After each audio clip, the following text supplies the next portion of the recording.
Oh, ayan, mga kalaro. So, dito tayo ngayon. Dito sa loft ni Eboy Martin. So, dito tayo ngayon ha. Kasi papakita natin sa inyo yung breeder's loft niya. So, yung hindi pa nagsusubscribe dyan, mag-subscribe na kayo. Tapos yung i-share nyo na. Tapos, syempre, i-like nyo. Tapos, pinutin yung notification bell button para updated kayo. So, ang goal ng channel natin is syempre, ma-educate yung mga newbie, yung mga 10 years newbie sa yung mga gustong mag-upgrade. Ayan. At ako siya sa 10 years newbie. Ito, si Idol, Eboy Martin. O, buti na pagbigyan tayo. So, ayun, sa kaya sinabi ko, sabi ko ay bossing Eboy, kaya gusto kong ma-vlog para doon sa mga newbie. Kasi noon, newbie din naman kami. So, para matuto kayo. Kasi ang mahirap, magsimula kayo ng mali. So, pero, syempre, meron din siya mga ginagawa na baka gusto natin yung magawa. Tapos yung mga, syempre, yung may nakusulat na kayo sa ibang binlag natin, gusto, pwede nyo naman pagsama-samahin yan. Pero dito may matututunan tayo. Kaya tanong lang ako, meron na akong mga narinig na pwede nating tanongin. So ito yung breeder's loft. Ayan. Hindi, konti nga lang Ang konti lang, oh. Sabi ko, ang hirap kalaban nito, tapos konti lang pala mga ibon.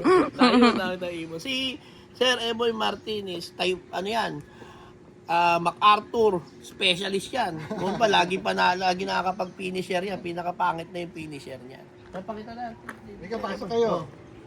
Medyo bulok na ha. Kasi matagal-tagal na ito So ito the style. Sa breeder's loft niya, meron siyang double door. Para hindi makalaya yung mga breeder.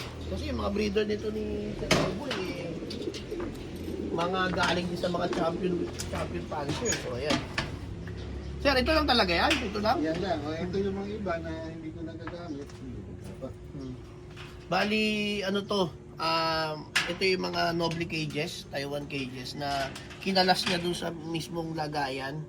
Pinaghiwa-hiwalay na lang. Pinagdikit-dikit niya para ma-maximize. So, bali, ang butas nito ay 12. So, may numbers din. May number siya para at least yung ating caretaker, pag sinabi kong, yung ganitong number, matutukoy niya ka. Matutukoy niya. So, yung pansin ko pala, yung paso mo, saan nakakabili niyan? Ano niya, parang... Nabili ko yan dati, Kitchit ko nabili Sakto siya Para siyang... mataas. Oo. Para siya yung, kasi binibili ko yung Taiwan, yung yung Belgium, yung mahal siya. Mahal yun. Pero pwede itong alternative. Kasi minsan merong sobrang laki, merong sobrang liit. Saka pag binaba mo siya, kunyari may inakay ka. Kasi usually ako after 15 days binababa ko na para natututo ng tumuka. Papatungan ko lang ng bahagya yung paso, hindi naman siya makakakyat. So, pag nangitlog yung nang bago yung ibon, hindi na naaabala. Oh, yun ayos Ito may paso niya, pakita mo.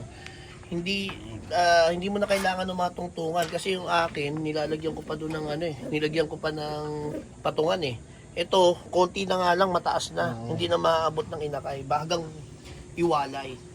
Ngayon, so ayos. Sana tanongin ko nga kay Chits na nakakabili niya. Ayan Tapos yung inuman niya rin, ganito na din, maliit lang din. Ano to lagi pinapalitan? Every 3 times a day. 3 times a day. So, paglagay na umaga, kasi may vitamin siya. No, sa plain na water na sa plain water sa Bali alas 12 magpapalit? No.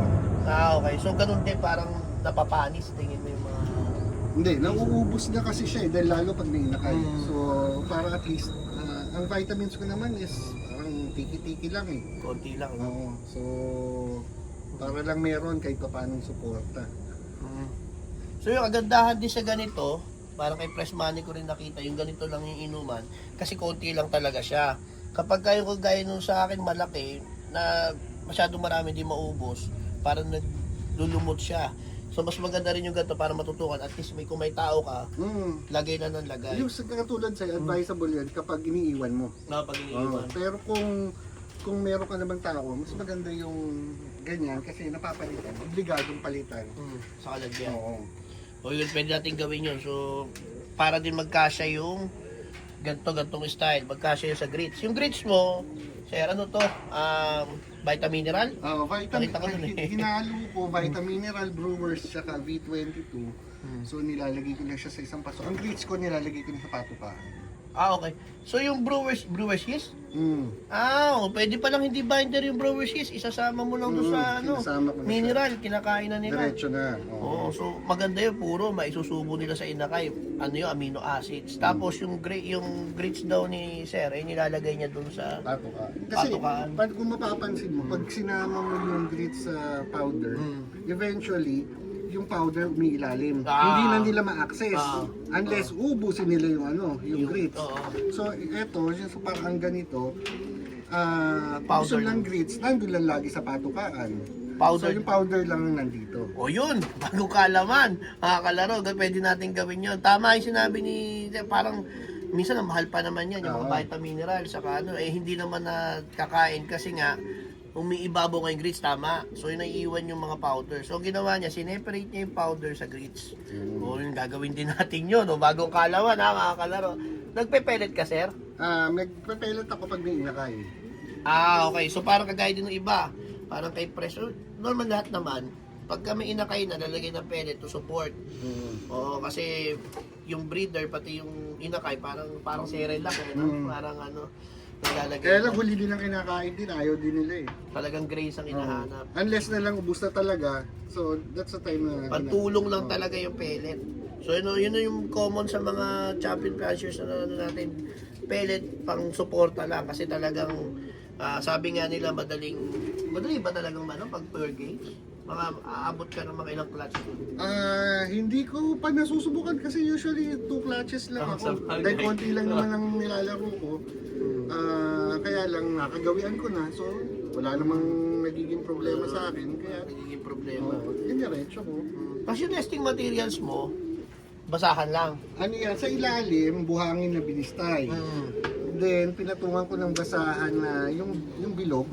So instead of, yung iba kasi papel, di ba? Yung iba buhangin lang. So ako nilagyan ko ng ganyan kasi minsan kasi may nakakalusot sa bistay na maliliit na bato. Bato. So Yung sa bistay naman, kaya ako siya tinigilan, yung singsing lumusot, tapos parang yung susugat, minsan. sugat. Tapos yung kaya ko naman ginawa yung nagbasahan naman ako kasi nga mas convenient siya. Kasi dati dyaryo. Kaso parang phase out na dyaryo. Tsaka nasisira, di ba? Nasisira. Tapos wala ka naman kumakalat minsan, kumakalat wala ka na ganong mabilang ngayon kasi borotik na rin sila. So balik tayo sa basahan. Umorder tayo kay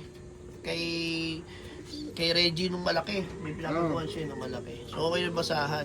Pero sa kanya may buhangin pa rin. Ang purpose doon na iba sa buhangin para tinuto ka parang ginagawang grits eh. Hindi naman sa akin. no? Inano ko lang yan para malambot. Para malambot o para hindi masaka. Wala ka pang insidente na nasakang yung... Kasi yung Kasi paso may niya basahan nga siya. So yung kuko na Saka yung paso niya kasi hindi siya oversized. Tsaka malukong. Malukong. Kasi ibang paso, medyo malapad yung pag nag-iisa siya, talaga. So yun nga, mga kalaro, kailangan mong yung talagang malambot yung paso mo kasi pag gumaganon yung ibon, walang makapitan, masasakang siya dyan. So yun na, para madagdag kaalaman ninyo. Tapos ito sir, ito yung mga stock bird. Ito yung mga stock bird na hindi natin nagamit. So makikita mo ang kulay ng ibon ko, isa. So meron akong naligaw, pangkulay. Sa iyo, no? Pangkulay lang para meron namang nakikitang iba sa mata. So usually after pagkalas ko, hiwalay ang lalaki at babae. And then, kunyari, Monday, lalabas ang babae rito para nakakarawan. Tuesday naman, lalaki naman. Ito, hindi mo na pinapalabas yan na sila. No, pagkatas din ng breeding, balik sila dyan. Walang laman yan. Hindi, ibig sabihin, yung mga ito, hindi na. mo na pinapalabas. Kasi iba, parang nahayaan yan, lumabas-labas dyan sa Ang ginagawa ko, kapag malalaki na yung inakay nila, kunyari yung mga babae, nilalabas ko para maligo. So after maligo, papasok ko lalaki naman, pero pag may inakay na. Pag malaki na. Oo. Okay nga yun, pwede din natin gawin technique. Pag medyo malaki na inakay, yung parang tumuto ka na, pwede natin hayaan sila maligo. Kasi yun yung problema din yun din iniisip ko kasi kapag nasa ganyan sila, kung 2 to 3 clutch ka, kaya yung kay Sir Reggie na colony breeding, yun yung niya. Yun ang maganda.